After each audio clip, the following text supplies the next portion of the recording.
Sejam bem-vindos à 11ª Jornada Brasil Inteligente da Confederação Nacional dos Trabalhadores Liberais Universitários Regulamentados, CNTU, que traz como tema Emprego e Desenvolvimento rumo ao Brasil 2022. Nesse dia de trabalho, no período da tarde, realizaremos a 11ª plenária do Conselho das Mil Cabeças e, encerrando as atividades, teremos a apresentação da peça de teatro, o monólogo Marx Baixou em Mim, uma comédia indignada. É com grande alegria que recebemos os dirigentes e lideranças sindicais, presidentes de federações e sindicatos das categorias que compõem a CNTU, engenheiros, farmacêuticos, odontologistas, nutricionistas e economistas, além dos profissionais de outras categorias, estudantes, especialistas, todos reunidos em um dia que promete ser muito intenso e produtivo. Para além do público presente neste auditório, estamos transmitindo ao vivo online pelo site da CNTU, www.cntu.org.br. Para compor a mesa de abertura, convidamos a presidente em exercício da CNTU, Gilda Almeida.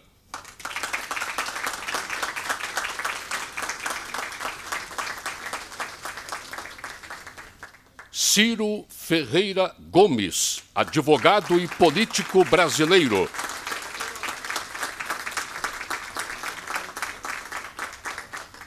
Presidente nacional do PDT, Carlos Lupi.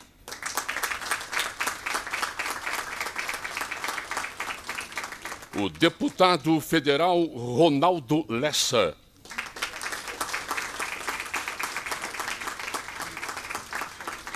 O presidente da Mútua Nacional, Paulo Guimarães.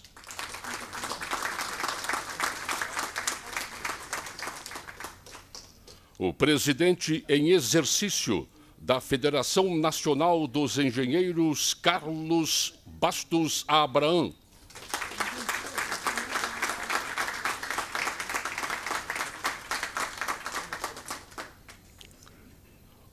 O presidente da Federação Interestadual dos Nutricionistas, Hernani Rosas.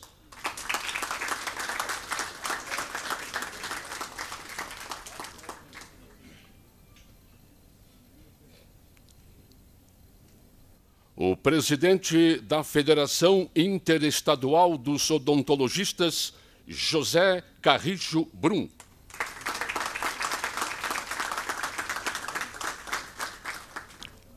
O presidente do Sindicato dos Economistas no Estado de São Paulo, Pedro Afonso Gomes.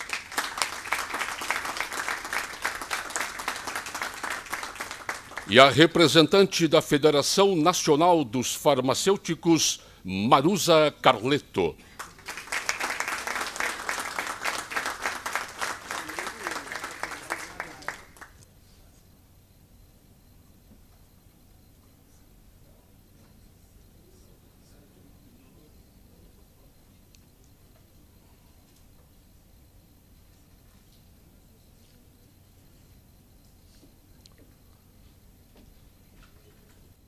Convidamos a todos para, em posição de respeito, ouvirmos a execução do Hino Nacional Brasileiro.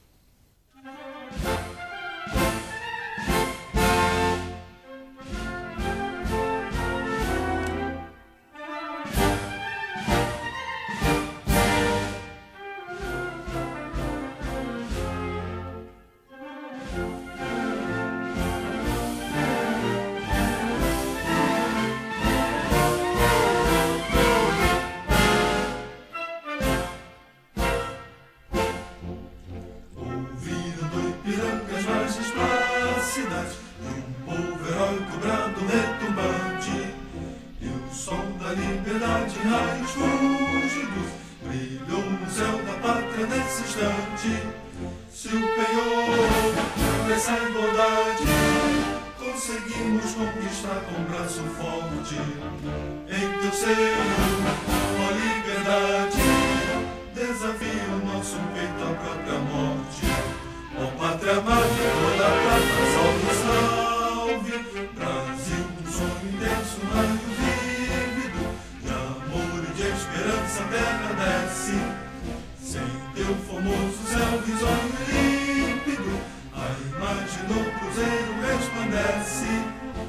Gigante pela própria natureza, és bela, és forte, padre do colosso, e o teu futuro espelha essa grandeza.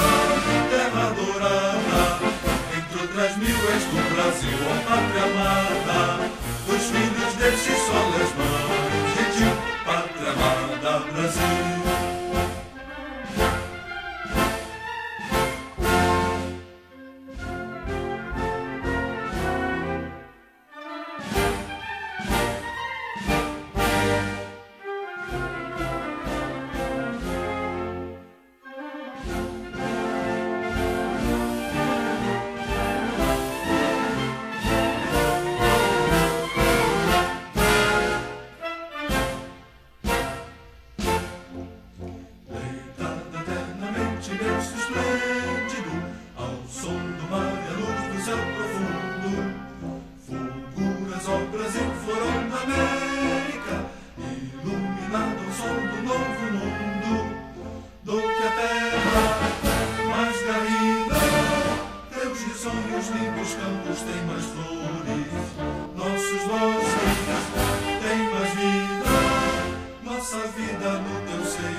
Bem, senhoras e senhores, para a abertura oficial da 11ª Jornada Brasil Inteligente, anunciamos a palavra da presidente em exercício da CNTU, Gilda Almeida. Bom dia a todos os companheiros e companheiras, aos amigos que estão aqui presentes. Quero aqui cumprimentar a mesa, cumprimentar o senador e ex-ministro e também um político brasileiro, o Ciro Gomes, cumprimentar o presidente do PDT, Carlos Lupe, cumprimentar o deputado e também ex-governador de Alagoas, Carlos Lessa, Ronaldo Lessa, e cumprimentar o companheiro aqui, Paulo Guimarães. Quero cumprimentar também os companheiros da nossa federação filiados à CNTU, né, que é o Hernani, dos nutricionistas, o Abraão, em exercício dos engenheiros, o Pedro, dos economistas, a nossa querida amiga e companheira minha, a Marusa, dos farmacêuticos, minha colega de muitos anos, e o meu companheiro também da FIO, não é? O Carrijo. Então, cumprimentando a mesa, quero cumprimentar todos os companheiros e companheiras aqui presentes, né? Dizer para vocês que é um grande prazer e muito orgulho estar aqui. É uma responsabilidade muito grande a gente representá-lo. Não é fácil. Ele tem toda uma história, não só nos engenheiros, mas também na luta dos profissionais liberais da nossa confederação, e, com certeza, a gente se sente muito honrada e dizer que ele está aqui nos prestigiando enquanto um visitante nosso e um participante desse evento.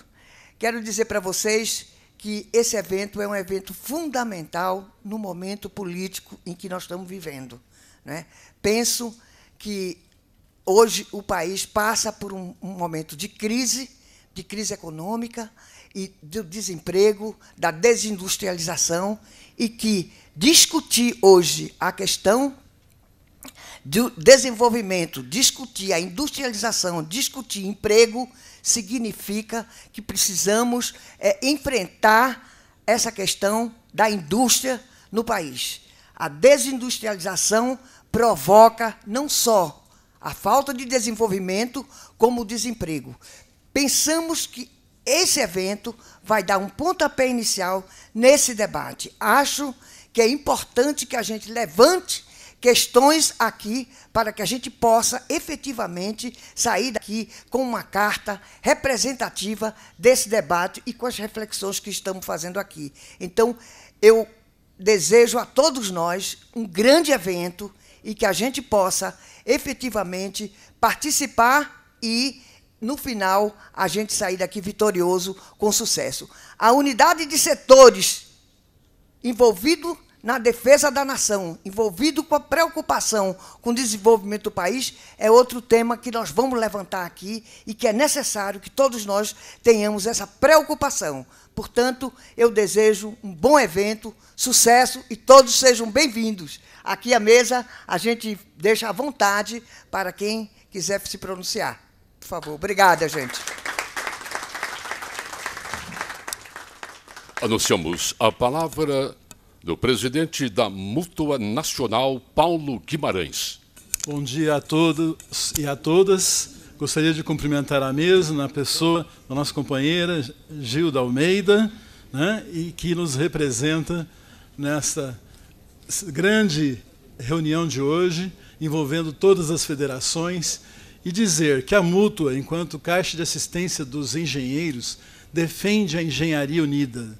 Neste momento, nós defendemos também a união de todas as federações pelo crescimento e a retomada do nosso Brasil.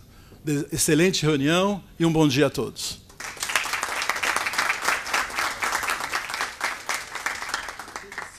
Anunciamos a palavra, senhoras e senhores, do deputado federal Ronaldo Lessa. Saudar a mesa na pessoa da presidente Gilda Almeida, do meu presidente Lupe, Carlos Lupe, e pedir licença a Paulo e a todos os outros companheiros aqui da mesa para saudar todos na presença do nosso pré-candidato à presidência da República, Ciro Gomes. E essa plateia...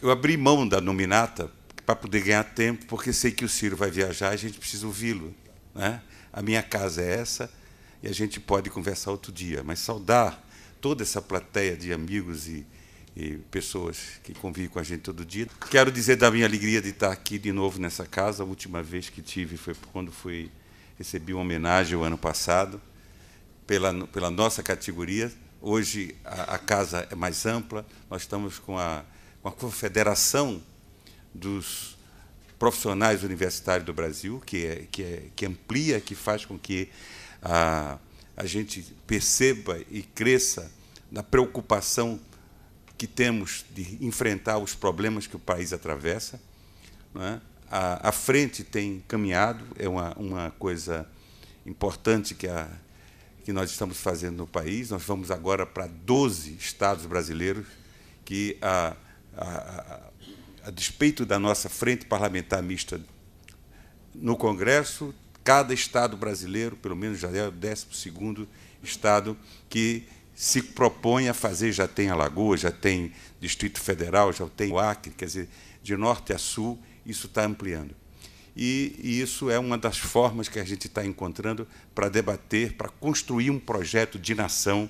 Nós precisamos, Ciro, de dizer qual o país que a gente efetivamente, dentro dessa realidade que a gente vive, dessa odiosidade que a gente vive, da intolerância que a gente vive, que país nós precisamos fazer. Agora é preciso ter um projeto de país. Nós não podemos conviver com isso que está aí.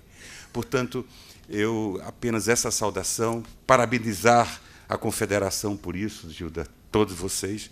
Nós precisamos. Se nós estava falando com uma profissional aqui, acabou de não me lembrei o nome dela, mas teria uma foto e ela disse: você estudou em colégio público? Estudei. Universidade pública, estudei. E a gente tinha qualidade naquela época. E se a gente teve da sociedade tudo isso para a gente, é a hora da gente devolver isso para a sociedade brasileira. Muito obrigado, bom sucesso, bom dia. Senhoras e senhores, a palavra neste momento do presidente nacional do PDT, Carlos Lupe. Bom, em primeiro lugar, bom dia à presidenta Gilda. Eu tenho juízo e respeito às mulheres, principalmente quando elas comandam. Fico mais feliz sendo comandado por uma mulher. Pela sensibilidade, pela inteligência, devemos a ela a nossa própria vida. Então a gente já nasce devendo a uma mulher. Queria agradecer o convite de estar aqui presente e só fazer um registro. A cada companheiro, profissional liberal, profissionais universitários, engenheiros, a honra, a oportunidade de, como ministro de Estado, conceder o registro dessa confederação. Tive essa honra, esse privilégio. Não por méritos meus, eu apenas outorguei aquilo que era legitimamente a postulação de vocês. Mas eu penso que o momento, amigo, irmão e futuro presidente da República, Ciro Gomes, o momento é de refletir Brasil. Nós temos que pensar Brasil. Nós aqui que somos de diversas categorias, diversas vocações profissionais, não podemos aceitar que nós tenhamos hoje no Brasil uma opinião única. E essa opinião única sempre quer taxar o trabalhador, o assalariado, em vez de ir em cima do capital especulativo, do grande ganho financeiro, que esse sistema financeiro brasileiro, atrasado, arcaico, sufoca o crescimento da pátria brasileira. A hora é de ter coragem, a hora é de ter ousadia, a hora é de pensar Brasil. Por isso, eu me sinto muito honrado pelo destino, por ter sido, durante 25 anos, Gilda, comandado por engenheiro, meu líder da minha vida chamava-se Leonel de Moura Brizola, que às vezes a gente esquecia de botar no ofício dele governador, e não reclamava. Agora, deixava de botar engenheiro para tu ver. Ele adorava, ele disse: eu sou engenheiro, ele gostava de ser engenheiro. Porque, pela origem humilde, né, como é a minha, ele fazia desse título a prova de que qualquer cidadão, por mais humilde que fosse, podia ascender às categorias profissionais mais respeitáveis da sociedade.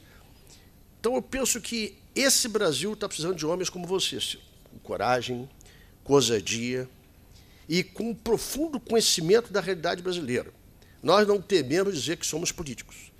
Eu estou há 37 anos nesse único partido da minha vida.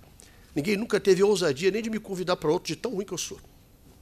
Então, há 37 anos eu estou no PDT. E essa tese de pensamento, trabalhismo, né, tudo tem que ser comandado pelo trabalho. É o trabalho que engrandece, é o trabalho que fortalece, é o trabalho que dá dignidade. Ele é a fonte da riqueza. Todo o resto é consequência. Essa é a linha principal do pensamento do trabalhismo, que começou lá na década de 30 com Getúlio, na construção desse novo Brasil, na quebra de hegemonias oligárquicas e no projeto de nação. E nós, trabalhistas, pedetistas e simpatizantes, depositamos no companheiro, se me permite chamá-lo, e amigo Ciro Gomes, até porque a amizade é unilateral, se tiver exigência de reciprocidade é interesseira, não tem interesse a não ser de demonstrar amizade, nós depositamos em você a esperança desse trabalhismo, que começou com Getúlio, passou por Pasqualini, João Goulart e por Leonel Brizola, a esperança de um Brasil para os brasileiros. Muito obrigado.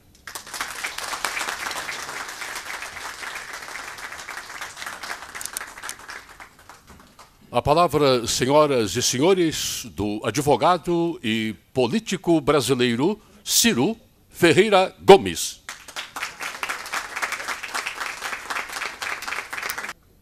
É que todos foram tão generosos e econômicos que eu fico acanhado, então eu preciso que a distinto público saiba que eu estou encarregado de fazer uma reflexão, breve que seja, sobre as questões do desenvolvimento brasileiro. E é o que eu ando fazendo diariamente, praticamente não durmo na mesma cidade ou no mesmo lugar 2 noites há muito tempo. E com muito entusiasmo, porque eu transformo a minha revolta, que todo dia tem razões para crescer, em energia, em vontade de mexer, de subverter esse quadro depressivo generalizado em que se encontra a sociedade brasileira, e não é por acaso, né? Não nos faltam razões ao povo brasileiro para descrer da política, para olhar o quadro e pensar que daí não sai nada que seja decente ou respeitável. É um grave engano, e nós precisamos corrigir isso pelo exemplo e pela militância. Quero cumprimentar, muito honrado por estar nessa casa e nesta instituição, a presidente da CNTU, Gilda Almeida. É uma honra muito grande para mim ter sido lembrado para estar consigo. Quero cumprimentar todas as federações aqui, na pessoa do presidente do Sindicato dos Economistas do Estado de São Paulo, Pedro Mello, a quem vou pedindo logo desculpas, porque eu vou falar umas heresias aqui de economia e você me corrige. E quero cumprimentar esses queridos amigos, vejam quão generosos são, esse que tem aberto as picadas por onde eu tenho caminhado, é um amigo, irmão que a vida me deu, o presidente Carlos Lupe, é uma honra muito grande repartir uma mesa consigo. Meu caro deputado federal, ex-governador e amigo estimado Ronaldo Lessa, acima de tudo engenheiro, né? Preside a Frente Parlamentar da Engenharia Brasileira. Eu sustento para discutir que o Brasil está proibido de crescer nesse momento por 3 razões, cada qual a mais contundente, que eu lhes apresentarei apenas em ordem pelas quais elas chegam na minha cabeça. Cada uma delas merece uma grave reflexão. Primeiro, só em ordem de apresentação, o Brasil está proibido de crescer porque, nesse instante, décadas de juros imoralissimamente altos, não é, inviabilizaram a iniciativa privada.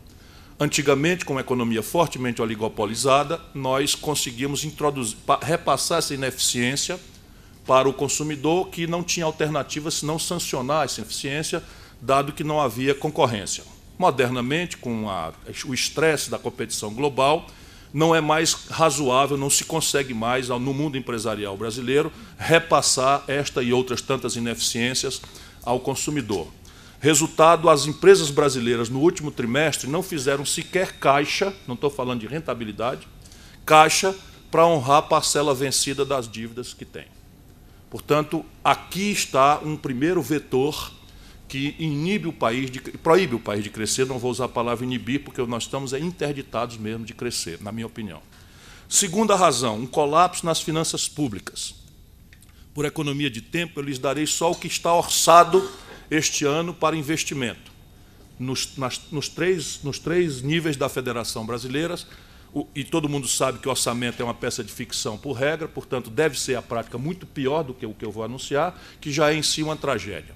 Anuncia-se para 2017 a menor taxa de investimento desde a Segunda Guerra Mundial. A União Federal reservou para investir 33 centavos de reais de cada 100 reais do PIB. 33 centavos de real para cada 100 reais do PIB é o que a União Federal vai investir. Os estados e municípios praticamente liquidados, né, sob o ponto de vista financeiro. Os estados e municípios orçam, todos juntos, R$ 1,22 de investimento, todos juntos, estados e municípios somados, para o ano. O que dá R$ 1,55, 57 centavos de investimento orçado por cada 100 reais do PIB, e isso definitivamente não é nada. Só para termos um padrão de comparação, a União Federal, com recursos do Tesouro, repassará ao setor financeiro rentista 11% do PIB, R$11 de cada 100 reais do PIB, neste mesmo ano em que tudo que o país precisa vai dar R$ 1,50. E, por fim, nós temos uma interdição que deriva de termos aberto mão, por prostração ideológica, a uma ideologia que nos foi vendida como ciência boa, sendo ideologia ruim, a prostração neoliberal que introduziu entre nós o mito do laissez-faire, a ideia do Estado mínimo e de que o mercado teria a capacidade de resolver a equação do desenvolvimento do país. Nesse momento de confusão mental do Brasil, preciso abrir um parênteses. Nós, trabalhistas, damos muito valor à iniciativa privada. Nós respeitamos a iniciativa privada, reconhecemos a iniciativa privada e o mercado como ferramentas muito importantes para o progresso da humanidade. Apenas consideramos que não há experiência humana, nem teórica, nem empírica, que sustente desenvolvimento apenas pelo espontaneísmo individualista das forças de mercado. Fecho parênteses e volto aqui. Então, o Brasil, por ter aberto mão de uma estratégia nacional de desenvolvimento e das suas inerências, abrimos mão de ter uma política industrial e de comércio exterior, por exemplo. Abrimos mão de ter uma política de ciência e tecnologia aplicada à inovação e ao desenvolvimento econômico, por exemplo. Abrimos mão de uma política de infraestrutura que desconsidere o ano fiscal 1º de janeiro, 31 de dezembro, para considerar lato sensu que os custos de transferência são uma inerência sensibilíssima à competitividade sistêmica da economia. Na prática é assim, os engenheiros sabem, você não dá manutenção à rodovia, economiza $10 mil por ano. 5 anos depois a rodovia está destruída, você tem que recuperá-la e tem que gastar $70 mil. Ou seja, isso não é econômico. Isso é antieconômico se nós considerarmos no curto prazo o ano fiscal como elemento estratégico de alocação sensível. Por exemplo, a China está investindo num Brasil siderúrgico por ano. Olha aqui, o Brasil está atolado em 20 milhões de toneladas há 20 anos. A China está fazendo 16 milhões de toneladas a mais de aço por ano. E, evidentemente, a China não está com o olho no curto prazo do mercado spot, se tem ou não um preço razoável. Ela tem uma estratégia para dominar o setor siderúrgico global em 10, 20 anos. Informação cultural lateral já domina 15% a 20% do mercado de aços planos brasileiro. O mais competitivo aço plano do planeta, contra o qual levantam-se ciclicamente antidumpings americanos, estamos perdendo no nosso mercado, apesar de ser gravemente oligopolizado, 20% quase do mercado para a aciaria chinesa. Imagine o custo de frete de placas de aço atravessando o planeta para chegar no Brasil, e aí vai se tendo o tamanho daquilo que do argumento que eu estou querendo considerar. O fato é que essa prostração ideológica fez com que o Brasil produzisse um desequilíbrio estrutural nas suas contas com o estrangeiro. De maneira que qualquer crescimento pífio que seja, o país apresenta um desequilíbrio monstruoso na conta em dólar com o estrangeiro. Isso provoca uma desvalorização cíclica da nossa moeda, que se transmite rapidamente para os preços relativos. Ninguém precisa ser economista para entender, embora eles queiram que o povão não conheça o assunto. Isso é dramaticamente popular, porque o povão não compra dólar, mas come pão. Pão é trigo, e trigo o Brasil não produz com suficiência. Se eu precisava, quando o Lula entregou para a Dilma o poder, de R$ 1,75 para comprar um dólar de trigo, e quando a Dilma é derrubada, nós precisamos de R$ 4,00 para comprar o mesmo dólar de trigo, o preço do trigo sobe nessa proporção e transmite para o preço da pizza, do pão e todos os derivados. Nós não compramos dólar, mas tomamos remédio. 80% na prática da química fina dos remédios brasileiros são importados. Se a gente precisar de R$ 1,75 para comprar um dólar de Tilenol e precisa agora de R$ 4,00 para comprar um dólar de Tilenol, o preço do Tilenol sobe. E a sociedade... Nós não compramos dólar, mas andamos de ônibus. O ônibus, o principal insumo é diesel. O Brasil cometeu a estúpida política, perpassando todos esses anos, 20 anos, porque é a mesma, lamentavelmente, sob esse ponto de vista estratégico, o Brasil abriu mão, simplesmente abriu mão de ter verticalizado o seu mercado de óleo e gás. Resultado prático, adotamos a seguinte genial política: exportar petróleo bruto barato e importar derivados de petróleo em dólar, caros, ciclicamente caros. Resultado prático, quando a gente precisa de R$ 1,75 para comprar um dólar de diesel, o preço da passagem de ônibus é X. Quando a gente precisa de R$ 4,00 para comprar o mesmo dólar de diesel, o preço da passagem é multiplicado e a população vai protestar na rua. Lembram, nas antecedências de derrubar a Dilma, boa parte foi por conta desse conjunto de aumentos. Então, repare bem, se esse diagnóstico for correto, e eu tenho intelectualmente desafiado o establishment brasileiro para, vamos dizer, rebater, para eu aprender e não andar dizendo bobagem, né? E se esse diagnóstico for correto, a terapêutica pula, a terapêutica salta.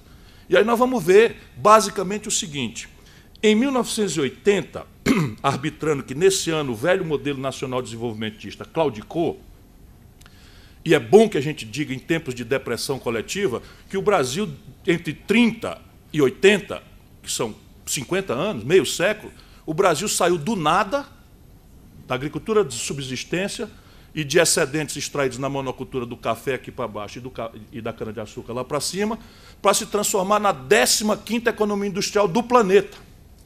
A China vai tomar esse recorde do Brasil agora, mas aí ainda é nosso o vice-campeonato mundial histórico de progresso capitalista, industrializante, modernizante, que nós produzimos. Ou seja, não há defeito genético na nação brasileira, como essa elite alienada que pensa que Miami é a capital cultural da humanidade, não é?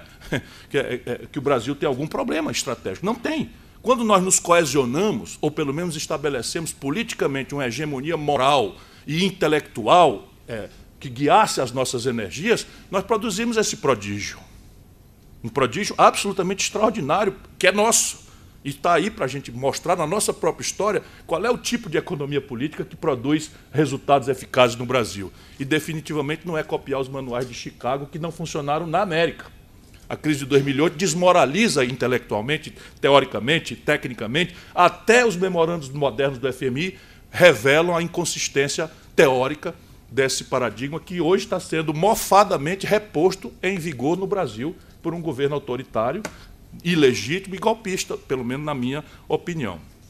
Então, se em 1980 esse modelo morreu, podemos especular as razões pelas quais ele morreu, e morreu mesmo, não é? De lá para cá, todas as energias políticas do país têm se dedicado a enfrentar fogueiras, episódios conjunturais, cada qual mais tormentoso. O primeiro grave deles, a restauração da democracia. Não é pouca coisa, né? Quando implode o modelo nos anos 80, nós outros estávamos preocupados com a democracia. Então, houve um grande consenso sobre a agenda da redemocratização do país, que gerou um cacuete numa elite política que não considera os assuntos da economia política. Porque a economia política é dissenso. Você imaginar o Teotônio Vilela, Ulisses Guimarães, o Tancredo Neves, que são pessoas da nossa história extraordinária, todos conservadores em matéria de economia política.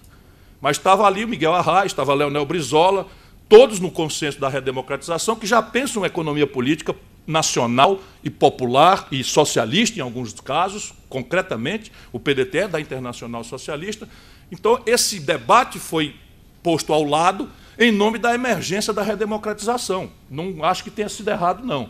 Na sequência, os escombros do velho modelo nos impuseram um custo inflacionário impagável e virou a nova fogueira. Todas as energias do país referidas a combater a inflação, que, na verdade, era uma febre de um tumor monstruoso, e todo mundo sabe, sendo leigo como nós somos, né, em medicina, que febre não é em si doença. A febre é um sintoma indicador de uma doença, e nós só tratamos os coisas. Eu ajudei já a fazer o real como ministro do grande brasileiro Itamar Franco.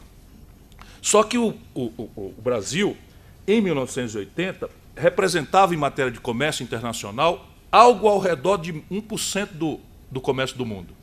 Na mesma data, a China representava o mesmo padrão, algo ao redor de 1% do comércio mundial, em 1980, ontem. Tirante as senhoras e senhoritas que não tinham nascido, eram muito garotas ainda, nós todos estávamos lá olhando. Não é? Ontem, sob o ponto de vista de história de uma nação, conta ao século, o Brasil era igual à China, só que nós tínhamos 130 milhões de habitantes e a China 800 milhões. Então, nós éramos positivamente mais ricos e mais desenvolvidos do que a China ontem. Ontem, não, ali. Eu fico indignado porque foi ontem. Não é? Hoje, o Brasil representa o mesmo % do comércio mundial e a China representa 12,5% do comércio do mundo. E está com a indicação para cima, vai daqui a pouco tomar 20% do comércio do mundo. E o Brasil está patinando desde 80 até cá. A média de crescimento de 80 para cá, só para revelar que nós temos um problema estrutural, modelar, de projeto, estrutural, é que a média de crescimento do Brasil, nesse período, foi de 2% ao ano. Puxado por e essa média foi puxada por dois momentos atípicos de expansão do consumo popular, ambos insustentáveis, ao seu modo, que foi a sequência do Itamar Franco para o Fernando Henrique, com a cessação do imposto inflacionário Isso ficou na mão do povo, o povo foi ao consumo e imaginou que aquilo era uma virada de jogo e que aquele padrão era sustentável. O país quebrou e desvalorizamos o câmbio e metemos essa ferramentaria estúpida de câmbio flutuante, taxa de juros ser lançada contra preços relativos inflados pelo câmbio, isso é uma estupidez absoluta, sob o ponto de vista técnico. Pedro, por favor, me socorra. Né? Mas não há como você combater aumento de preço, como eu demonstrei no pão derivado do trigo, do câmbio, com taxa de juros. A taxa de juros é eficaz ou eficiente, no Brasil ainda tem que ser relativizado, quando você tem sobredemanda. Ou você tem uma capacidade instalada de produzir 100 e renda disponível, mais crédito disponível, somados gera uma demanda, mais demanda agregada de 110, 120. Aí você tem uma inflação de demanda e os juros sobre esse custo do crédito, teoricamente, e eu digo teoricamente porque Chicago e os manuais de economia, que infelizmente balizam o pensamento médio do economista brasileiro, né? Por isso que estou pedindo ao Pedro aí socorro, né? Nós nem sequer lá em Chicago ele sabe o que é a Casa Bahia ou o Ricardo Eletro. Porque o Ricardo Eletro e a Casa Bahia não são lojas, são financeiras. Porque eles aprenderam em décadas de inflação que o povão não faz conta de quando compra um forno de micro-ondas em 24 vezes, paga 2 fornos e leva 1. Por quê? Porque o povão faz um juízo.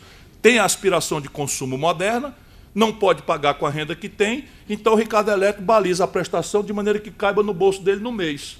Então pouco interessa o juros exorbitante que está ali, se a prestação cabe no bolso mês a mês, o nosso povo vai. Então, até mesmo a teoria básica de que juro dissuade demanda agregada via crédito, no Brasil tem que ser posto numa certa perspectiva, sem se falar na montanha de crédito dirigido, subsidiado que nós temos pelo BNDES, pelo FAT, pelo FGTS, pelo subsídio do crédito agrícola para a grande agricultura ou para a agricultura familiar, que conformam também uma distorção.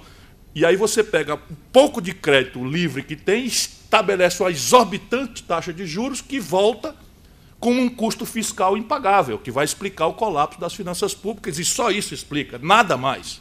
O gasto por aluno ano é baixo, o gasto por... Só para vocês terem uma ideia, já não vou falar de países desenvolvidos, o Chile e a Colômbia têm mais de 30% dos seus garotos de 18 a 25 anos matriculados no ensino superior.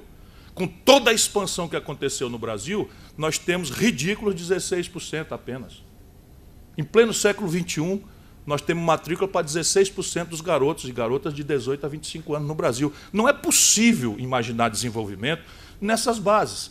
E nós estamos estressando aí o gasto corrente com saúde, educação e segurança. E deixando absolutamente livre o mais selvagem, antissocial e volumoso dos gastos correntes também, que é 48,2% do orçamento, juro para banco. Então, vamos voltar aqui. O Brasil cresceu 2% ao ano, mas, na verdade, nossa história é de depressão. Quando você tem a ilusão consumista que o real permitiu, logo em seguida insustentável, quebra, você dá passagem a um novo quadro político. O Lula assume e você tem duas atipias que também servam um padrão de consumo que não é sustentável para o padrão que o Brasil tem, especialmente nas contas externas. E aí, vamos lá, quais são essas duas coisas para a gente entender. Se o câmbio, quando sobe, nos empobrece, por encarecer as coisas e a nossa renda relativa ficar menor, quando o câmbio cai, ele nos enriquece, ou nos dá uma ilusão de renda relativa maior. Por um componente especulativo, eu estava lá, ajudei, eu fui candidato a presidente em 2002 e o Lula me chamou para ajudar, eu fui ajudar.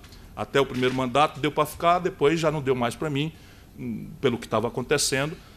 Eu vi que não ia dar certo aquilo, saí, fiquei ajudando de fora, mas não queria ser omisso dentro do governo, como fui claramente lá. Como não fui nos 4 anos, mas criei muito problema, muito caso, arranjei muita briga. Brinco até que eu tinha que largar a política, porque antes eu esculhambava meus adversários e daí eu passei a esculhambar os amigos. Fica duro para você, dá uma sensação de solidão que só você me tirou dela, Lupe, agora. E eu tinha largado mesmo. Eu ajudei a formar uma nova geração no Ceará, onde a minha responsabilidade é mais direta, e me refugiei na iniciativa privada. Fui trabalhar na CSN, ganhar um salário que eu sempre achei que merecia e nunca ninguém me pagava, né? Enfim, acordar a hora que eu queria, tudo bem. Até um filho tive, né? Um bichinho, 1 ano e 8 meses, a coisa mais linda, o Gael.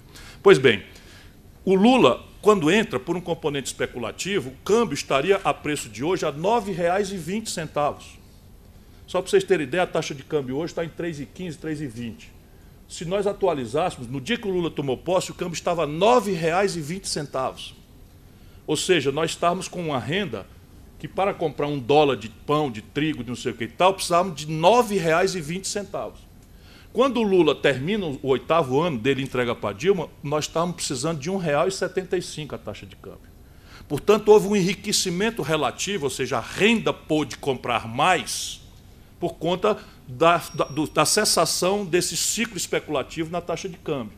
Mas teve uma outra atipia que eles não quiseram ver, porque isso é trágico, isso gera popularidade, e você sai da ideia, né, desconfortável de um conflito político para redesenhar o Projeto Nacional de Desenvolvimento, confrontar o status quo, que é extremamente clandestino, violento. Eu, por exemplo, pago o pão que o diabo amassou, saí de garoto prodígio da política brasileira para coronel, novo Collor e tal, porque não dá para dizer que eu sou corrupto, não dá para dizer essas coisas básicas, né? Não dá para dizer que sou incompetente, então tem que ser que eu sou estourado, bocão, coronel e qual é a outra? Enfim, machista também tem, enfim, vão dizer, secretário de prefeitura, fui prefeito de Fortaleza, metade dos secretários eram mulheres. Governador do Ceará, metade dos secretários eram mulheres. Sabe quem tem o precedente? Inclusive os governadores aqui presentes, nenhum no Brasil. Só eu tenho essa experiência. Quase, você botou... ele tinha 40%, eu tinha metade. Né? Enfim, mas isso é uma desconstrução natural do ramo. Quem não sabe brincar não deve descer para o play. E eu sei brincar e gosto de brincar. E canelada eu devolvo com canelada, não estou me queixando. A questão básica é o seguinte, satanizam o carteiro para você não ler a carta. Então, com o Lula teve um outro fator, que é o que está destruindo o Maduro e a Venezuela. E a gente precisa entender, porque isso é um problema muito grave e estrutural, é que o Brasil experimentou preços exorbitantemente altos dos produtos tradicionais de baixo valor agregado que nós vendemos. Então, nós estávamos vendendo, quando o Lula entregou para a Dilma, uma tonelada de minério de ferro por $190. Quando a Dilma foi derrubada, a mesma tonelada de ferro estava sendo paga por $38. Quando o Lula entregou para a Dilma, o barril de petróleo estava a $110. Quando a Dilma foi derrubada, nós estamos vendendo petróleo a $30. A Venezuela, qual é o problema da Venezuela? Monocultura. Vive do petróleo, tem um sistema tributário extremamente precário, adiam eternamente esse conflito político, que lá tem uma elite muitas vezes pior do que a pior fração da elite brasileira, porque são americanófilos, entregues à espionagem, à CIA. Aqui tem também, mas lá eles são muito piores. Mas eles, na hora da bonança, ao invés de fazer uma mudança estrutural, foram para a expansão do consumo popular, que é deprimido. E não estou condenando o consumo, todo mundo merece. A questão é que isso deve ser sustentável. As pessoas devem poder consumir para sempre, cada vez mais e melhor. Embora não este padrão que está aí, que é absolutamente insustentável para a humanidade. Esse padrão aí, enfim, que considera a felicidade, possuir um carro individual e consumindo combustível fóssil, isso vai matar o planeta, está matando o planeta. Pois bem, cessados esses dois fenômenos, o câmbio e os preços de commodities, o que acontece? É o mesmo filme. Desfinancia-se a legitimidade do governo, a Dilma comete a imprudência de chamar um cara do sistema financeiro, acreditando na santa ingenuidade de quem não tem experiência, que ao pegar um empregado vai cooptar o setor, é muito engraçado isso, então, traz o Levi, experiência no setor público anterior, quebrou o Rio de Janeiro. Então venha para cá, meu filho, ser ministro do Brasil, né, porque nós estamos precisando de alguém que acabe de liquidar a brincadeira aqui e ainda espanque nossos aliados. Né? Imagina eu, aliado, como fiquei até o último minuto, tendo que engolir ou defender nos lugares a política do Levi, o oposto do que a gente advoga, do que a gente pensa, do que a gente sonha, do que a gente escreveu, daquilo com que a gente se comprometeu, e estúpido, basicamente estúpido, olha no que deu. Isto agora, então, impõe a necessidade de que a gente aproveite esse ato, antes das musiquinhas, do foguetório, do slow motion, né, das campanhas eleitorais do Brasil, a gente precisa mobilizar a sociedade para discutir o país. Eu, Ciro Gomes, me recuso a ver o Brasil reduzido a uma divisão entre coxinhas e mortadelas. O Brasil não cabe aí. Isto é uma conveniência recíproca do PSDB e do PT de São Paulo que exportaram para o Brasil. Ninguém se conversa mais, ninguém dialoga mais. Os dois melhores, vamos dizer, ajuntamentos da política do Brasil, pelo menos na conjuntura pretérita depois da morte do Brizola, sabotam-se uns aos outros reciprocamente e só dão prevalência a uma única coisa que não muda no Brasil. A quadrilha organizada no PMDB e nos seus satélites é quem tem poder. O líder do governo Fernando Henrique no Senado era o Romero Jucá. O líder do governo Lula no Senado era o Romero Jucá. O líder do governo Dilma no Senado era o Romero Jucá. E o líder do PMDB, do Michel Temer, é o Romero Jucá. Tem uma coisa absoluta e definitivamente errada, não é? Se uma figura escabrosa como o Romero Jucá é o elemento comum de afinidade entre forças que dizem para o povo todo dia que são radicalmente umas contra as outras. O candidato do Lula para ministro da Dilma era o Meirelles, que acontece um golpe e o golpista, assim dito, nomeia o Meirelles. É uma coisa absoluta e definitivamente errada. E é o modelo. Não dá mais para fazer remendo. E o modelo tem que resolver algumas equações. Eu vou terminar, mas basicamente o modelo é uma coisa de projeto mesmo. Projeto quer dizer recuperar a capacidade de planejamento, afirmar objetivos nacionais, gerais, difusos, mas concretos também, estabelecer objetivos nacionais permanentes, eu sustento que deve ser o enfrentamento e a superação da desigualdade e da miséria, e definir a prática. Qual é a prática? O Brasil tem que decidir crescer. Muita gente há de estranhar. Como assim? Então, trata-se de uma decisão? Em princípio, sim. Não basta a decisão de crescer, mas hoje a nossa decisão não é de crescer. Porque desde a noite da desvalorização cambial de 99, depois da fraude da reeleição do Fernando Henrique, o Brasil é guiado por uma trinca de políticas que tem a pretensão, não praticada em nenhum lugar do planeta, sério que eu conheça, de colocar a administração da economia política brasileira num piloto automático imune aos políticos, portanto ao povo e à democracia.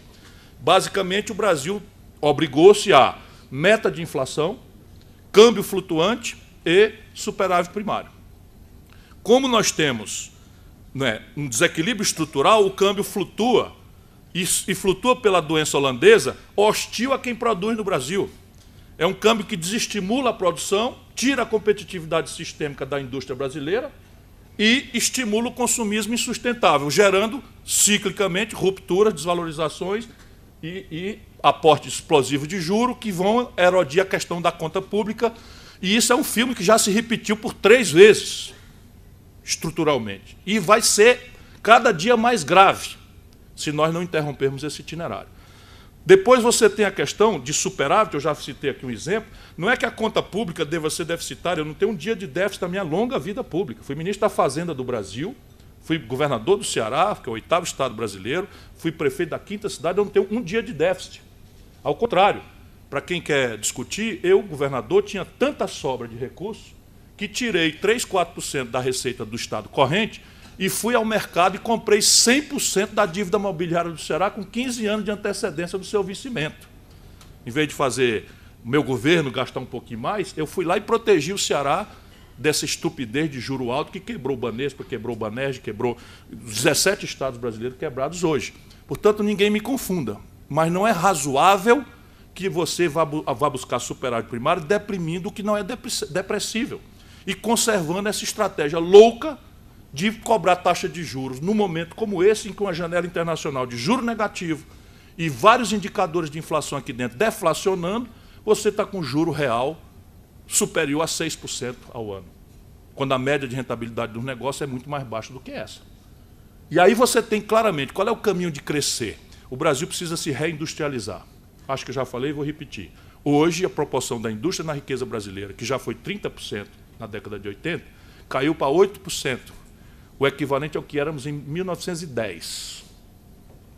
E, se deixar, nós vamos virar, na divisão internacional do trabalho, exportadores de commodities. Só que commodities jamais pagará, ainda que nós sejamos extraordinários em volume, em competitividade, em soja, milho, petróleo, minérios, etc., isso não paga celular, eletroeletrônica, informática, novos materiais, supercondutores, química fina, que são os nossos modos modernos de vida.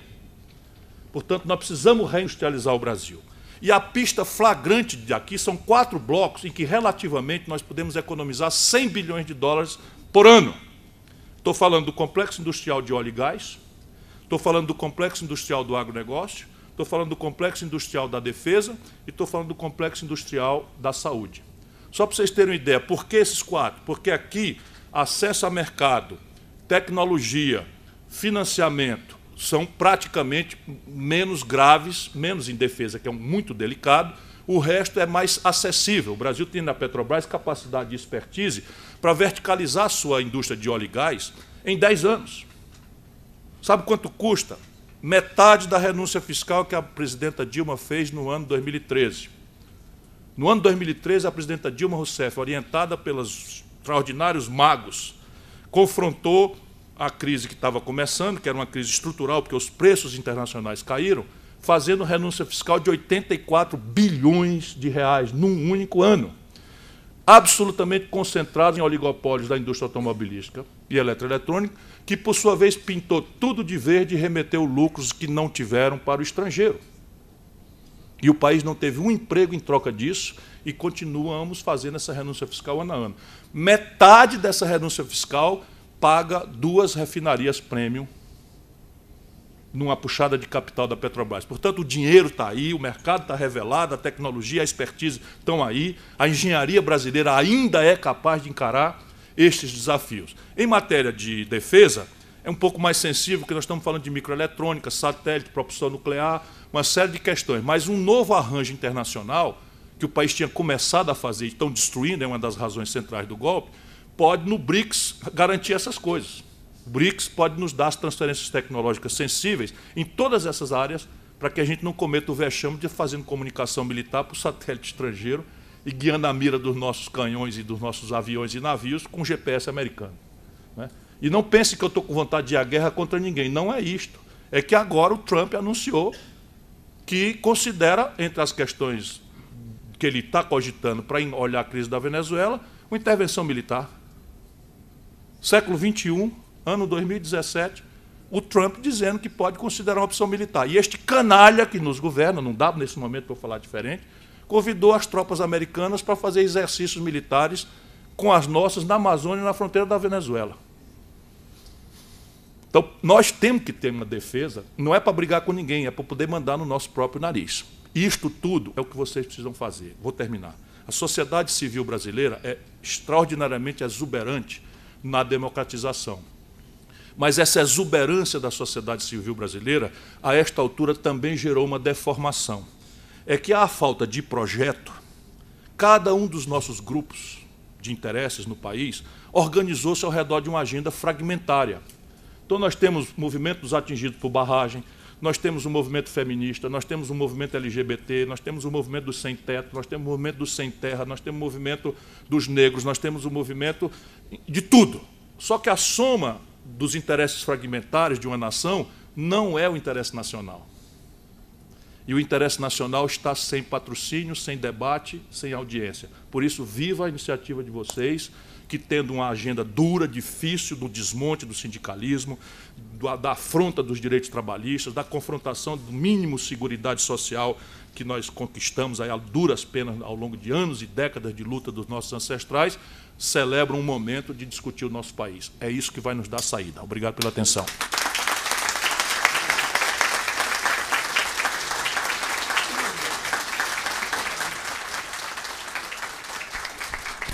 É o seguinte, gente. Primeiro, assim, agradecer ao Ciro essa brilhante intervenção, né, que pode nos dar um rumo para o debate. Mas antes de a gente abrir, porque nós vamos abrir para 3 pessoas fazerem perguntas, por conta do horário do Ciro, que tem que sair. E por conta também que eu queria aqui, primeiro, pedir desculpa e depois pedir paciência para os outros expositores que nós vamos ter ainda uma outra mesa que vai fazer uma exposição também sobre o mesmo tema, trabalho e desenvolvimento, desenvolvimento e trabalho. Queria pedir a paciência do nosso querido Peter, que é o coordenador da OIT, né? E também ao nosso Clemente Gans, que é do nosso diretor técnico do DIEESE. Então, logo mais, quando o Ciro, a gente encerrar essa mesa, a gente vai montar outra mesa e a gente vai poder continuar o debate e dar, talvez, mais possibilidades de que as pessoas possam fazer intervenção. Portanto, está abertas as inscrições. O primeiro é o LEP. Eita, são 3, viu, gente? A moça ali, viu? Eu peço desculpas, mas é que eu não ando de jatinho, eu ando de jatão, e a Gol não me espera. 2 minutos. 2 minutos, por favor.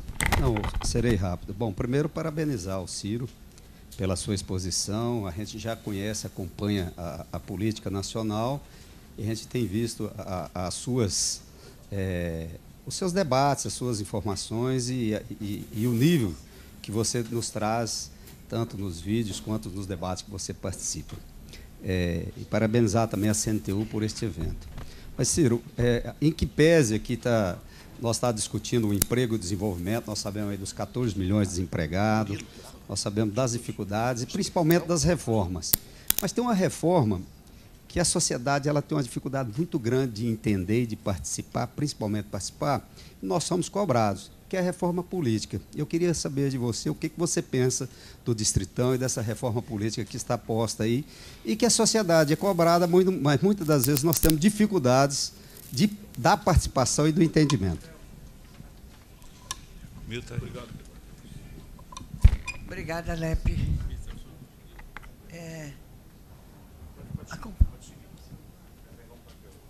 A companheira não vai... Ciro, eu sou o Wellington Moreira Melo, diretor da CNTU e diretor fui ex-presidente da Federação Interestadual dos Odontologistas.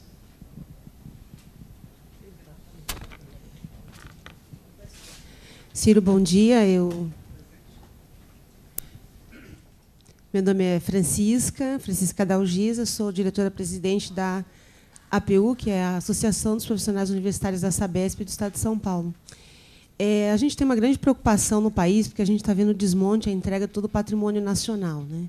Então, a gente vê a Petrobras, né? A gente vai assistindo aos poucos tudo que é venda de terras, né? Exploração de minérios, a gente está vendo aos poucos, vendo o nosso patrimônio sendo dilapidado, patrimônios que a gente poderia considerar, e é considerado, como essencial para o desenvolvimento do país, né? Aqui no Estado de São Paulo, a gente começa a assistir à venda da Sabesp, né? Que é uma das maiores empresas de saneamento do Estado de São Paulo. Está sendo preparada, a noiva está sendo preparada para o mercado, para ser comercializadas as ações na Bolsa de Valores, ampliar, né, aí a entrada de capital internacional na gestão do saneamento no Estado, né? E eu queria ouvir de você como você vê isso e como seria possível, tendo você como presidente dessa nação, reverter esse cenário de entrega e fortalecer o patrimônio nacional.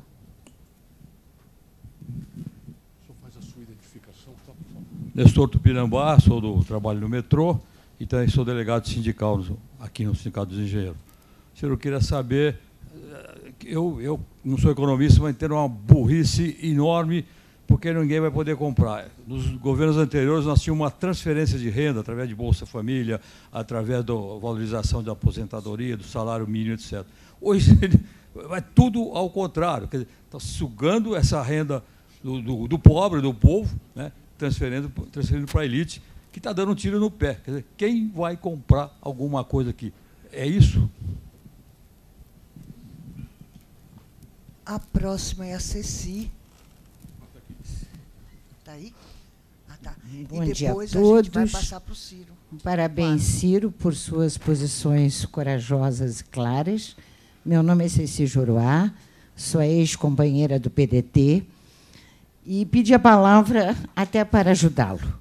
O povo brasileiro é muito inteligente, embora não se pronuncie como as elites gostariam que ele se pronunciasse. Ele não confiará que vai defender a democracia candidato de qualquer partido que não pratique internamente a democracia. Por isso, eu te pergunto, qual é a sua proposta para democratizar partidos políticos, inclusive o seu, no Brasil, quando você for eleito?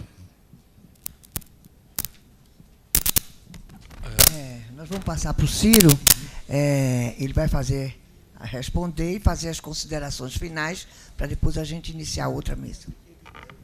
Sim. Wellington, há na cabeça do brasileiro médio, especialmente do brasileiro mais letrado, uma ilusão de que há uma engenhoca institucional em alguma experiência internacional, no pensamento universitário, na cabeça de algum mágico, que existiria uma engenhoca que nós precisamos trazer e fazer no Brasil, que resolva a contradição de nós termos uma democracia de baixo exercício cidadão, de baixo treinamento cidadão. Essa engenhoca ela não existe. Então, assim, eu também tenho na cabeça, há um consenso no Brasil, não é, de que precisamos fazer uma reforma política, mas o consenso se dá por esta razão. A gente quer atribuir a uma engenhoca qualquer, um desenho institucional, uma lei, não é, a desilusão que temos com o fato de que nós temos uma repulsa generalizada contra a nossa representação que nós próprios constituímos. Olha que constrangedor. 513 deputados federais, todos eleitos por nós. 76% da população, 6 meses depois da eleição, não lembra o nome do deputado em quem votou. Um legado imperial lusitano nos faz valorizar o prefeito, o governador, o presidente, e não dá a menor bola para vereador, deputado estadual, federal. Uma das coisas que se faz ilegalmente, no dia da eleição, é jogar santinho na porta dos lugares onde tem ajuntamento, porque a população, às vezes, muitas vezes, tem relevância, chega na urna sem escolher um deputado e cata no chão os papéis e escolhe ali por a cara um camarada e bota lá o número. Isso só se resolve com pertinácia, insistência e tal. E a história brasileira não é uma história democrática. A gente se ilude, a gente gosta de proclamar que nós somos um país tolerante, respeitador das diferenças, mas não somos. Nós somos um país violento, autoritário, não é? e de pouca vocação democrática e cidadã. Mas o nosso povo, o máximo de democracia que teve foi esse período agora. Entre 88 e a Dilma foram 27 anos. Nunca tivemos 27 anos de democracia antes na história do Brasil. O período mais estável que nós tivemos foram 42 anos do reinado de Pedro II, que administrava um congresso com um poder moderador, que ele exercitou com muita moderação, vou usar aqui o pleonasmo, mas era um iluminista. O país teve um avanço, era parlamentarista, etc, etc. O resto é uma história de violência. Para implantar esse velho modelo nacional desenvolvimentista, modernizante, o Brasil jorrou sangue, não é negócio de conversa, jorrou sangue em 30, 32, 35, 37, 46 não teve sangue, mas foi uma ruptura, 64 sangue muito. Esse modelo, para trocar a hegemonia da oligarquia rural escravista, não é, por uma burguesia nacional urbana iluminista, sintonizada com o ideário vitorioso na Segunda Guerra Mundial, foi bala muita. Foi muita morte, muita confusão, muito autoritarismo, muito despotismo esclarecido e tal. E estamos de novo de volta à nossa história hoje. É evidente que nós precisamos persistir e tal, e a minha geração acredita no milagre da política porque nós ganhamos todas. Você é mais novo do que eu, vou fazer 60 anos esse ano. Mas eu tenho muita crença no milagre da política porque nós ganhamos todas. Todas, todas, todas. Eu sou da geração que ganhou a parada contra a ditadura, redemocratizamos o país, a geração que venceu a inflação, ainda que o PT já tenha ficado contra nessa data, eu estava lá ajudando a fazer. Enfim, então eu tenho uma crença no milagre da política. Disto dito, eu quero crer que nós precisamos de uma reforma política que procure minimizar duas gravidades, dois problemas centrais nessa deformação da nossa representação. Relação de dinheiro com política e algum controle social pós-eleição pela sociedade do seu representante. São duas coisinhas. O Brasil precisaria discutir com profundidade a relação entre poder econômico e poder político. Por quê? O poder econômico é um dado irremovível da realidade. E o poder político é um dado irremovível da realidade. E eles vão se relacionar. A única fórmula que as democracias representativas do mundo inteiro têm para minimizar a clandestinidade e a corrupção potencial inerente a essa relação entre poder econômico e poder político é a transparência radical. É a luz absoluta, de maneira que o eleitor, ao votar, considere também entre suas razões de votar e não votar a relação que aquele partido ou aquele candidato tem com o poder econômico.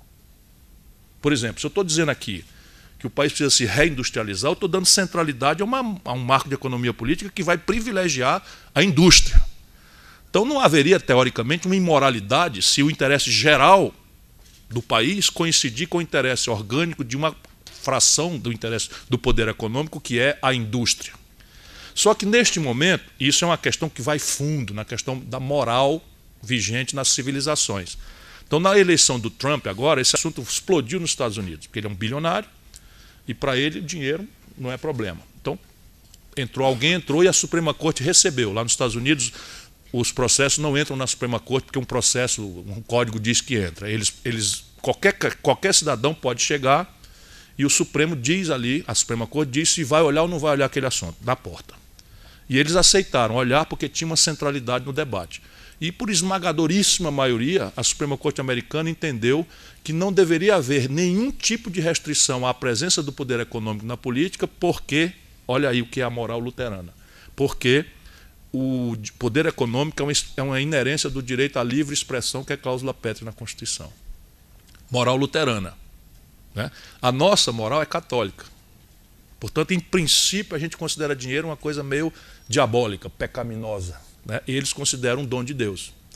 E essas coisas são normais, a gente não tem que ter susto com isso.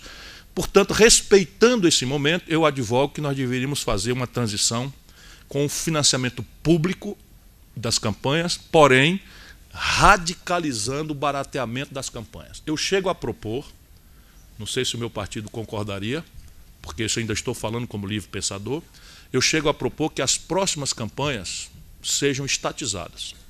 Que ao invés de dar dinheiro para os candidatos, você dê dinheiro para o Tribunal Eleitoral, que padronizaria as linguagens, montaria, vamos lá, um estúdio de TV com um chroma key, a bandeira do partido e a bandeira do Brasil, e o camarada tem lá o seu tempinho para ir dizer, só para purgar essa transição. E depois abrir um grande debate sobre poder econômico e política, para entender que isso é normal. E aí temos que confrontar todo um debate, etc. Este que está passando aí é uma aberração. Isso daí vai na direção oposta, encarece as campanhas, destrói qualquer coletivo partidário, impede o voto identitário, não permite a jovem entrar na política, votos identitários, mulheres, gays, negros, esses votos identitários importantes, ecologistas, etc., se esqueça. Vira uma grande eleição municipal, paroquial, em que, por exemplo, no Ceará, a gente, para fazer alianças, dá passagem a muita gente. Nós temos uma grande frente de centro-esquerda. Se passar isso, no Ceará o PDT faz 12 deputados. Entendeu? Porque não vamos mais dar passagem para o PCdoB, não seremos proibidos, que é nosso aliado, não vamos dar passagem para o PSB, não vamos dar passagem para os partidos menores, identitários e tal.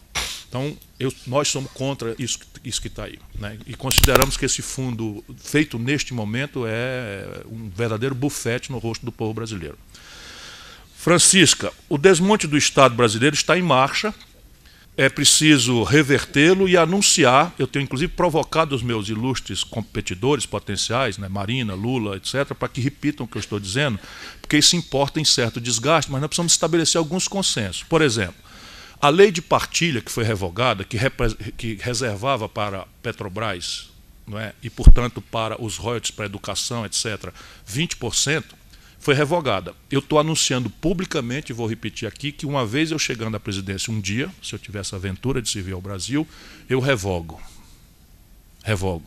A mudança na legislação fundiária que proíbe o acesso de estrangeiros à propriedade de latifúndio no Brasil é uma coisa que aconteceu em cima de um trauma. O Congo belga foi usurpado porque o rei Leopoldo foi lá e comprou uma porção de terra e conseguiu impor uma colônia contra o Estado congolês na época. E o próximo passo deles, eu conheço os documentos, estão já recuperados e tal, era fazer aqui no Brasil.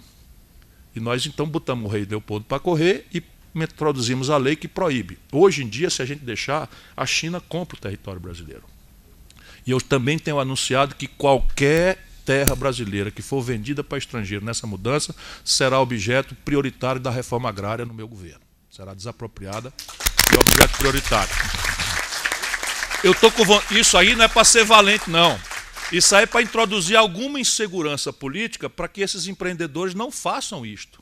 Né? Entendam que o Brasil não vai aceitar, ou pelo menos parte do Brasil, e, portanto, pense um pouquinho, espere um pouco a eleição acontecer, restaurar a democracia, e nós vamos discutir.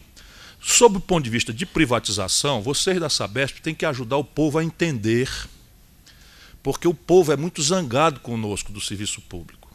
Sabe, você liga e tem aqueles call center, ninguém atende ninguém, vazamento d'água, ninguém corre para recuperar. Eu sei por causa da CAGES no Ceará, então nós não deixaremos jamais privatizar a CAGES no Ceará e fim de papo. Isso é a decisão que o cearense tomou. Nunca deixamos, o Tássio que privatizou o banco, privatizou a Coelce e tal, nós não deixamos privatizar a CAGES. Por quê?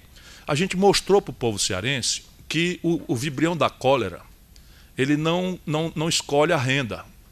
E esgoto passa pela Rocinha e São Conrado, e é uma rua que separa o Rio de Janeiro. Tem uma rua aqui, a Rocinha está aqui e São Conrado aqui. E o vibrião da cólera passa. Então, se você fizer a privatização, a natural questão é que acaba o subsídio cruzado na tarifa. Você vai, provavelmente, só vai dar manutenção e, portanto, manter a rede funcionando para aquelas áreas que podem pagar uma tarifa. E a outra, não podendo pagar, vai ficar sem manutenção, naturalmente. Outra questão, que é o que vocês podem fazer agora, escandalizar, porque não há multinacional que pague o imobilizado de nenhuma companhia de saneamento no Brasil. Eu fiz esse rap na Fiesp, eu era governador, papo furado, privatização e tal. Embora, eu estou autorizado aqui pelo povo do Ceará a doar a CAGES. Eu não vou privatizar, vou doar a CAGES. Apenas vou lembrar vocês o seguinte, o Ceará tem 184 municípios, a CAGES é lucrativa em 9. E sustenta os outros 180 com subsídio cruzado. Vocês vão receber a doação, mas vão manter a mesma regra. Como estão fazendo com a Infraero. A Infraero no Brasil é o seguinte, nós temos 78 aeroportos administrados pela Infraero. Estão vendendo todos os aeroportos rentáveis, os 9 mais rentáveis já foram vendidos, e nós vamos acabar com a fonte do subsídio cruzado para os outros 60. Hein? Correio está fechando, porque é que nem o Fernando Henrique fez. A meninada do PCdoB brigando contra a privatização das universidades, ele privatizou a demanda. E o Lula aperfeiçoa com fiéis, com ProUni, com não sei o quê, dando bolsa com dinheiro público que podia ser investido, embora tenha sido o presidente que mais fez universidades na história do Brasil. Mas no caso do Correio, o que eles estão fazendo é destruindo o Correio. Porque a FedEx, a DHL, essas coisas estão prontas para entrar. E ela não precisa privatizar o Correio, que carrega uma memória, um passivo, muito ruim. Ninguém quer. Como ninguém quer. Vamos lá, a Sabesp vai vender? Vai. Paga o imobilizado. Ninguém paga. Aí sim é moleza. Vai só pelo corrente, quer dizer, e o imobilizado que o povão pagou. Então é caso de ação popular, sabe, de escandalizar e tal. E tá bom, porque todo mundo aqui é candidato a presidente. Então, se vocês escandalizarem, botaram uma suspeita de que aí tem, e tem mesmo, eles vão recuar. Eles vão recuar. Né? Tupinambá, eu compreendi o que você quis dizer e está correto, porque o mercado brasileiro está dividido esquizofrenicamente em dois blocos de interesse. E há uma fissura entre esses dois blocos de interesse, embora eles aconteçam na mesma cabeça. Isso aqui é uma coisa de psicologia política. Isso é para eu tentar achar o caminho por onde essa ideia do projeto nacional pode passar e desmontar essa grande coalizão reacionária, clandestina, que vem para cima de mim. Eu sou valente, mas não sou temerário, sem trocadilho. Então, eu tenho prudência, eu vou tentar, pelo menos, né, não pegar isso tudo de frente, como eu já fiz no passado, e está errado. A gente tem que ter paciência. Eu aprendi, estou virando um sexagenário. O que é que eu estou querendo dizer? Todo mundo que está na roça, no comércio ou na indústria, está percebendo que a coisa está errada. É impressionante. A falência, não tem mais falência concordata, recuperação judicial, inadimplência. E eles estão espremidos para não quebrar, estão se vendendo para o estrangeiro. Então, e quem está saindo do Brasil é a multinacional.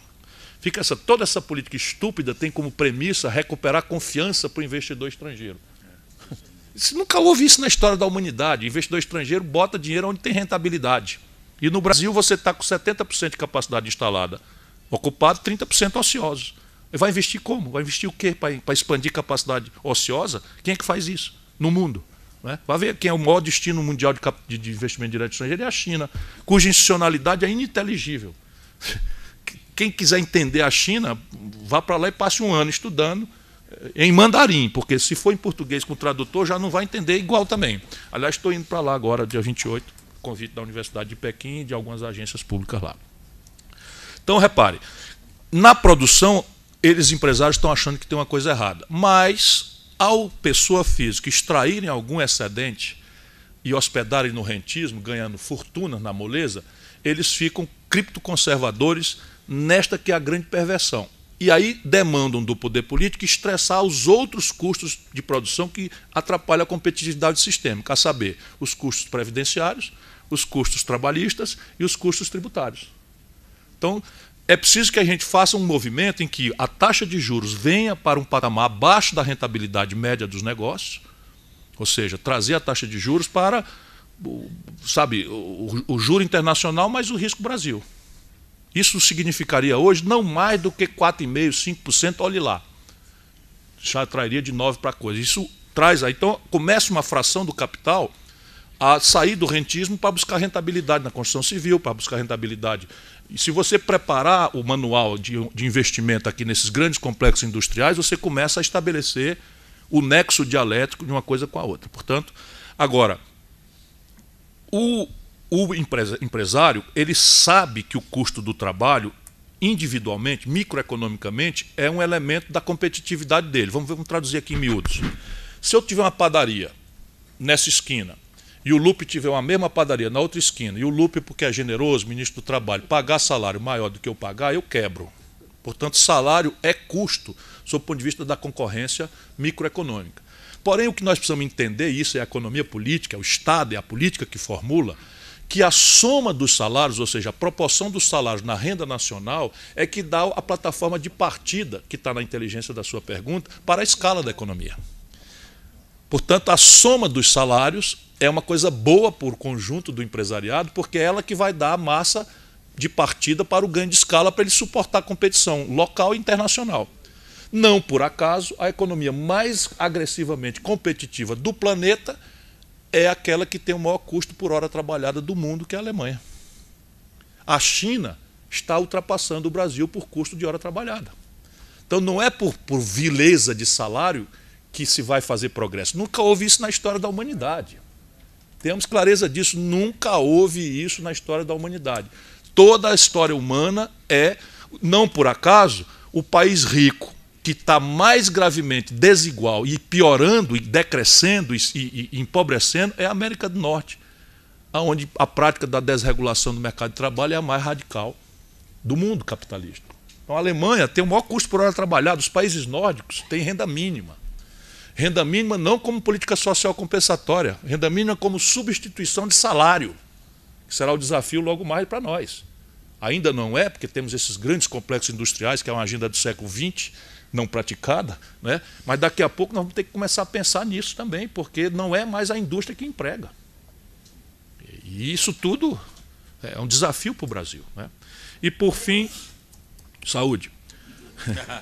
E por fim, Ceci, eu acho que os partidos são entidades da iniciativa pública não estatal. Portanto, cada partido deve se resolver conforme a sua cultura, a sua tradição, o seu jogo, e o Estado deve ingerir o mínimo possível neles, né? A minha vida partidária, por exemplo, é uma tragédia. Minha vida partidária é uma tragédia porque, para me manter decente, para me manter coerente com o que eu penso, escrevo e falo, eu já mudei muitas vezes de partido. Eu só por causa do Lula e da Dilma fui expulso de 2. Porque, veja bem, eu entrei no PPS, Partido Popular Socialista, quando ele tinha 2 deputados, o Sérgio Aroca, no Rio de Janeiro, e o João Herman, de saudosa memória, aqui em São Paulo. Rodei o Brasil inteiro, filiando gente, formulando programa, etc, etc, fui candidato, tal, deixei o partido, 23 deputados, 2 governadores. E aí, fui candidato a presidente, e o povo brasileiro, eu sou democrata de raiz, o povo brasileiro preferiu o Lula a mim. Acho que, inclusive, em boa hora. Era a hora dele, não era a minha, concordo completamente.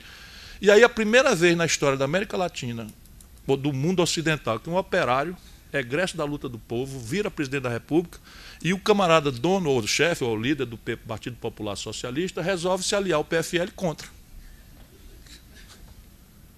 E me bota para fora.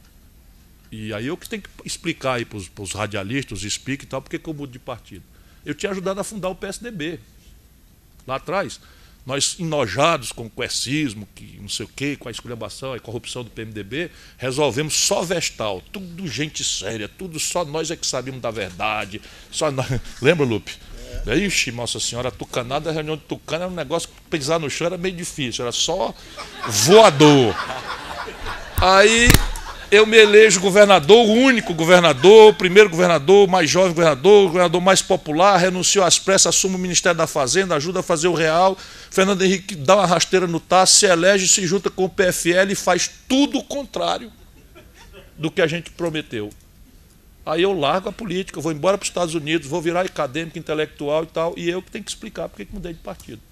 Então eu espero não, afirmo que meu último partido será o PDT, que era um partido para onde eu já devia ter ido há muito tempo. E quero dizer que estou muito feliz, muito carinhado e nunca fui tão prestigiado na minha longa vida pública quanto tenho sido no PDT. Considerações finais. Muito obrigado.